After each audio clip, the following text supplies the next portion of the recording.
Halo, kami dari kelompok 1 kelas C, mata kuliah Desain dan Analisis Algoritma akan mempresentasikan tentang brute force dengan dosen pengampu Edwin Tenda MKom. Adapun anggota kelompok kami, yang pertama Isabelita Ombu, yang kedua Yolon Pagewang, yang ketiga Stefan Dimomongan, yang keempat Wulan Tandilolo, yang kelima William Hegel, dan yang keenam itu Fadila Mohune. Pengertian brute force. Algoritma adalah metode terbatas dari sekumpulan perintah yang didefinisikan untuk menyelesaikan masalah. Algoritma memiliki kriteria tertentu di awal kondisi sebelum menjalankan algoritma. Algoritma akan berakhir jika semua kondisi awal memenuhi kriteria. Pengertian algoritma brute force.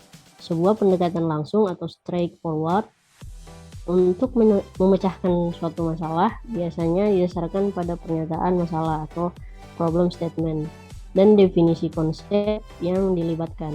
Algoritma brute force memecahkan masalah dengan sangat sederhana, langsung dan dengan cara yang jelas atau obvious way.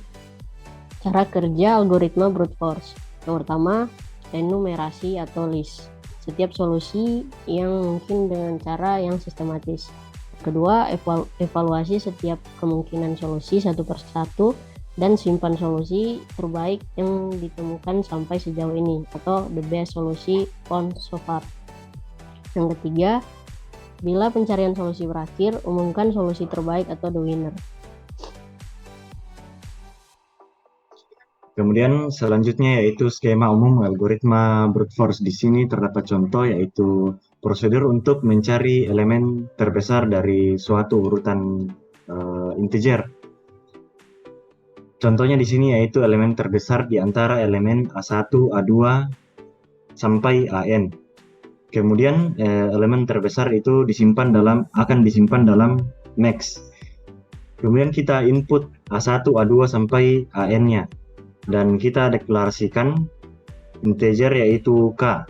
Algoritma yang kita akan terapkan yaitu yang pertama nilai max itu akan terdapat di A1 atau A1 menjadi nilai max. Kemudian akan ditinjau di nilai K selanjutnya. Nilai K di sini yaitu A1, A2 sampai AN. Dari nilai A1, A2 sampai AN ini akan langsung diseleksi atau akan langsung ditinjau nilai mana yang paling tinggi akan dibandingkan dengan nilai A1. Jika nilai AK ini lebih besar dari nilai max yaitu nilai A1, maka nilai tersebut yang langsung akan menjadi nilai max, bukan lagi A1. Kemudian prosedurnya akan langsung berakhir.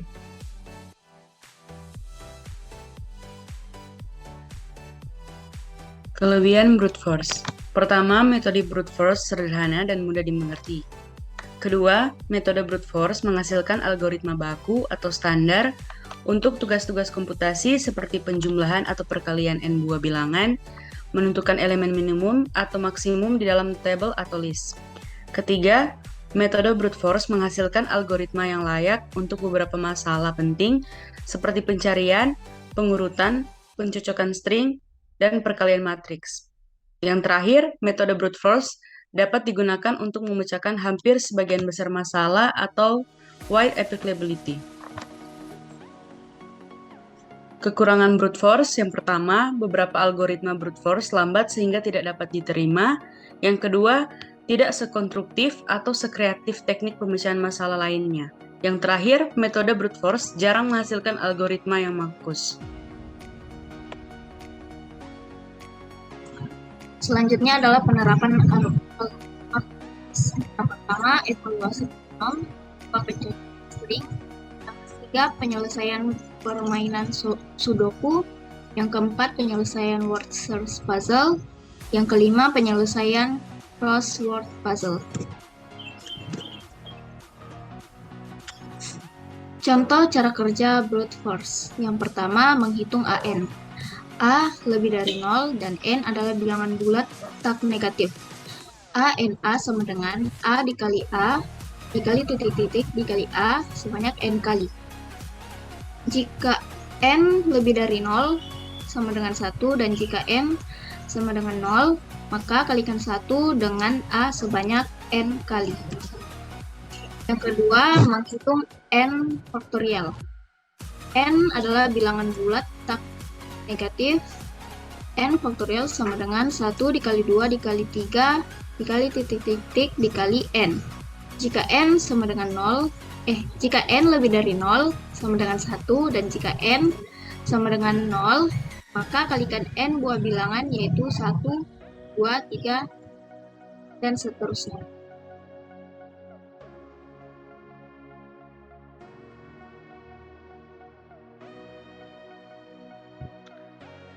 Di sini kita mempunyai contoh cara kerja brute force dalam bentuk pseudocodes. Jadi kita ada prosedur perkalian matriks. Nah, untuk inputnya di sini ada input A dan B yang merupakan matriks, dan untuk input N yang merupakan integer. Jadi keluarannya atau output C adalah matriks. Mengalihkan matriks A dan B yang berukuran N kali N menghasilkan matriks C yang berukuran N kali N. Jadi untuk inputnya matriks integer dari A dan B, dan untuk ukuran matriks N. Outputnya ada matriks C. Nah, deklarasi dari integernya di sini ada I, J, dan K. Jadi kita teruskan dalam algoritma untuk elemen I yang pertama. Kita lanjut ke J yang pertama. Maka kita masukkan matriks C untuk I integer dan J integer ke 0 yang merupakan inisialisasi penjumlahan. Terus kita lanjut untuk K elemen yang pertama dalam N, maka matriks C-nya I dan J integer kita masukkan dalam rumus C. I dan J integer ditambah A, I dan K dikali matriks B, K, dan J integer. Nah, jadi jika kita sudah masuk dalam bentuk itu untuk 3 elemen, maka output matriks C akan masuk di N4 yang terakhir C, matriks integer I dan J yang kita masukkan dalam rumus C. I dan J integer ditambah matriks A kali matriks B. Untuk selanjutnya, next, contoh penggunaan algoritma brute force dalam kehidupan sehari-hari. Nah, misalkan saja ada seseorang yang sedang kelaparan dan sangat membutuhkan makanan, namun ia tidak memiliki uang sama sekali. Ini merupakan sebuah masalah yang harus kita pecahkan. Apabila kita menggunakan dalam metode algoritma brute force, maka orang tersebut akan mengumpulkan beberapa opsi tertentu. Misalkannya saja, yang pertama, ia berhutang di warung makan. Kedua, ia akan meminjam uang ke teman. Yang ketiga, ia mengemis. Yang keempat, mencuri uang. Yang terakhir, ia bekerja terlebih dahulu untuk mendapatkan uang. Nah, orang tersebut akan memilih salah satu dari beberapa opsi tersebut, sehingga dapat memunculkan sebuah pengambilan keputusan yang logis dan tepat, yang sudah dipertimbangkan konsekuensi atau dampak buruknya bagi diri sendiri. Demikian presentasi dari kelompok kami, kelompok 1. Mohon maaf jika ada salah kata atau kekurangan pada kelompok kami. Sekian dan terima kasih.